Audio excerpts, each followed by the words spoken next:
And without further ado, as you've kindly mentioned a couple of times, your colleague Ben Bussey is up next, Lunar Surface Innovation Consortium at NASA. And can you hear us, Ben? Yes, I can. Super. So over to you, talking about NASA's Lunar Surface Innovation Initiative. Great backdrop. Great. Thank you. So let me try the clicker, see if it works. I do have the clicker app. Give me 1 second, see if it doesn't seem to be moving it forward. Try once more. Really sorry, going to have to ask you to advance slides. It is working. It is working, okay. Actually. Yes, it is working. I just clearly don't have patience, so sorry about that. Yeah, so I'd like to give you an overview talk about the Lunar Surface Innovation Initiative. In short, this is something from NASA's Space Technology Mission Directorate, who you often referred to as Space Tech. And essentially, it's to do with formulating and executing an integrated plan for maturation activities across a wide range of TRL to get the technologies tested that will help a sustained human presence on the lunar surface. It requires leveraging innovative collaborations to expedite the technology development. As Jerry touched upon, and I'll try and expand on, very much utilizing what we hope to be regular access to the lunar surface, which has the potential, I think, to change how one thinks about technology development. I work at Johns Hopkins Applied Physics Lab, and we are the LSII integrator for NASA. And I'll talk a little bit about what that means and how we're working with NASA, including the setting up of the consortium. So as Jerry mentioned, Space Tech has sort of divided everything. There's no single way that you can sort of divide the technology into groups, but the 6 that we use, and I'll talk about each of these in turn towards the end of the talk. There's extreme access, excavation and construction, dust mitigation, surface power, extreme environment, and in situ resource utilization. And here, Space Tech matures the key technologies in order to sort of help us beat the hurdles that have to be retired. And for each of these, you've got to consider what capability and what scale are you trying to satisfy there. Now, Jerry showed this, but I am going to spend a little bit of time on it because I think it's important here. And I think what's important isn't just the actual names, it's just the amount. These all represent in the 6 different capabilities. We often refer to the 6 things I just talked about as either capability areas or focus group areas. And you can see that the goal is to fly things to the lunar surface using clips in all 6 of these areas. Many of these will happen quite soon. Prime 1 is a drill and a mass spec, and that's scheduled to go next year, to be followed by Viper. But I think the important takeaway here is we are expecting regular access to the lunar surface. And I think that's important because as you think about wanting to test your technology, the ability perhaps even to test subsurface or a particular key component of the final technology early, actually on the lunar surface as part of your overall technology development, represents a different way of thinking. Okay, so APL's role here, we are what's called a technical direction agent, or TDA, for NASA, for Space Tech. So we provide the systems integrator role. We represent sort of an independent evaluator when asked our opinion. And also, we're trying to lead to the community liaison. And a key part of that has been the setting up.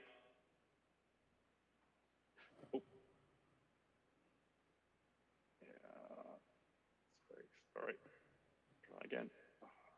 Okay, we're missing, it's not doing, can you go forward 1 slide? It's missing a slide. Anyway, I'm going to talk about the Lunar Surface Innovation Consortium, or LSIC. And this is an alliance of academia, industry, and nonprofits, as well as other government agencies, all who have a vested interest in a sustained presence on the moon. The LSIC currently has over 1,000 members. It's split into 6 focus groups which match the capability areas. The goal of LSIC is to use the community to help identify lunar surface technology needs, as well as the readiness level of the technology, make recommendations for a cohesive executable strategy for the development and deployment of technologies, as well as providing a central resource for gathering information. The 6 focus groups are the primary means for this consistent interaction with the community. They have regular monthly telecons, as well as thematic workshops and biannual workshops. So apologies for that slide not showing up. But then here we have the fact that a key part of LSIC is the sharing of knowledge. And the idea here is that sharing of knowledge both within the community, as well as between NASA and the community, and in the other direction from community back to NASA. So we have a regular newsletter. Networking is a key reason for LSIC existing. As I mentioned, we have regular meetings, which, as well as within the focus groups, as well as internships, and eventually, once we're allowed to travel again, site visits. Please feel free to visit the website. The idea here is we want this to be an easy repository of key information, and that includes a wiki. So of the 6 focus groups, I'm going to spend slightly more time on the ISRU one, given the nature of obviously this conference. So the APL lead for the focus group is Carl Hibbets, working with colleagues Michael Nord and Kirby Runyon. And the 2, Jerry is the NASA ISRU systems capability leads, and then Omar Hatamel is the NASA ISRU technical integration manager, and they all work closely together.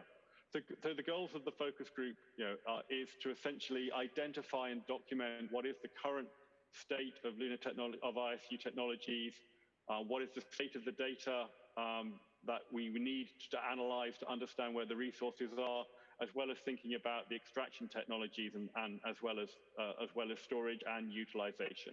And I won't go through all the details here, but please, if you'd like to take part with that focus group, you can see they meet every 3rd Wednesday, and you can go to the website or contact myself or Carl for more details.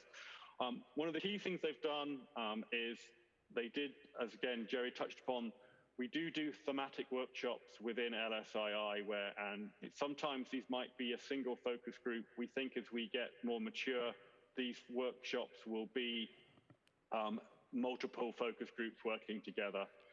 This was the industry propellant supply and demand workshop end of last year went really well.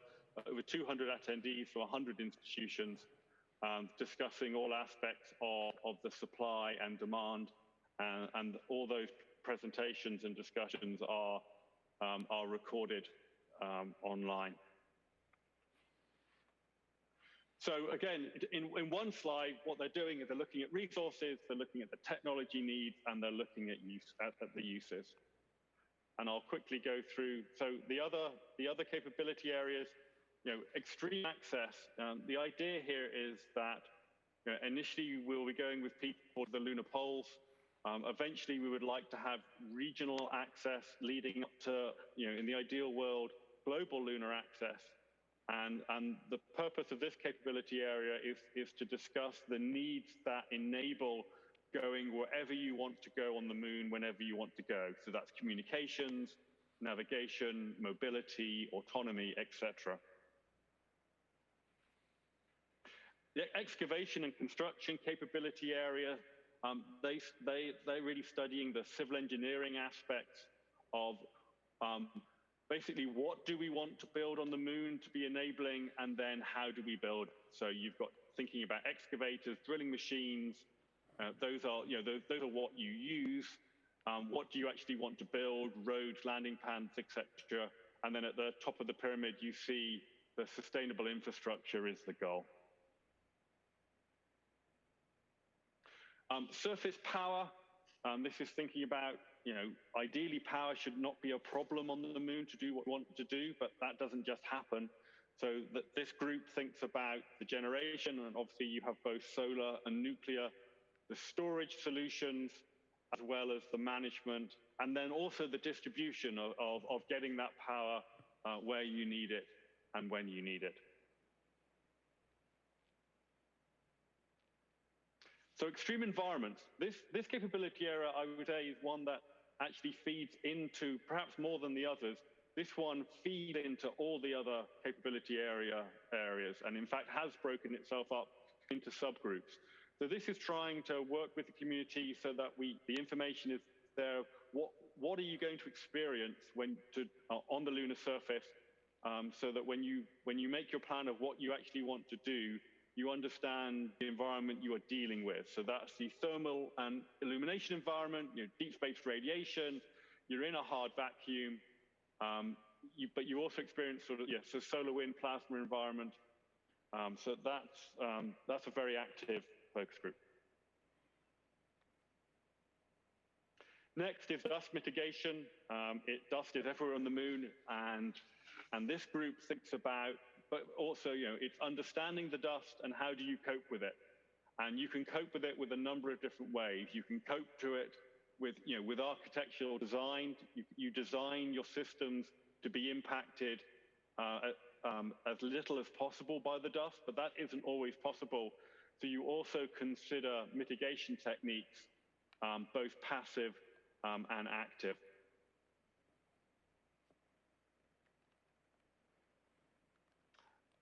Can I keep going? And so finally, one of the other activities we're doing, we're working very closely with NASA under LSII on lunar simulant support. And there are three parts to this. There's simulant assessment. So as new simulants become available, it's again working with NASA on the analyses of those simulants. There's no perfect simulant. The perfect simulant is bizarrely lunar soil. So each simulant is good for a particular analog. So there's working out which assessment, what a simulant is best at simulating. There's looking at a long-term supply chain. So this is where are the needs for the next few years for simulants from the community, and ensuring that there is an adequate supply of the type of simulant that is needed. As well as providing advice. If people want to do some analog work, it's helping the community understand which simulants are out there, which perhaps is the right simulant for them, and how to get access to it. So I'll leave you with this. Nikki Werkheiser is our lead at NASA for all of LSII, and Rachel Klima is the lead for the consortium, but I also have up there the names for the lead for the 6 capability areas and the web page, which hopefully many of you are already active, and if you're not, very much like you to go and take a look and see if it's something you would like to be a part of. Thank you. Thank you so much, Ben, and for that very detailed talk, and to your colleague as well, Jerry, just before you. Unfortunately, we don't have time for questions. We've run, as with yesterday, quite over time, but we do very much love the place that you're sitting. Just tell us where you are. Oh, well, I thought long and hard about the background, and this is actually from my favorite sci-fi show called The Expanse, which I think is one of the more realistic science fiction shows, and also represents humanity exploring into the solar system in a way that we would all like to see. And they make good use of ISRU when they're doing it. Oh, well, that is a lovely, lovely answer indeed. Thank you. Thank you, Ben. Very, very lovely to have you virtually with us with such an interesting backdrop. Now, I just want to tell you all online in the room, we're going to take a 15-minute break only. So hopefully back here at the very latest, we're going to start at 4:15. And just to tell you a few things as well, we've got a number of breakout sessions. So here in this room, Matthias and Dovile will be leading the regulatory framework session. Then just to tell you, in breakout session 1, which is in room 2, we've got the landing pad manufacturing led by 8 Aidan Cowley. In breakout session 2 in room 3, just to be slightly confusing for you, rocket refueling with Alexander Maurice. And thank you to him also, because he's been at the heart of organizing this event.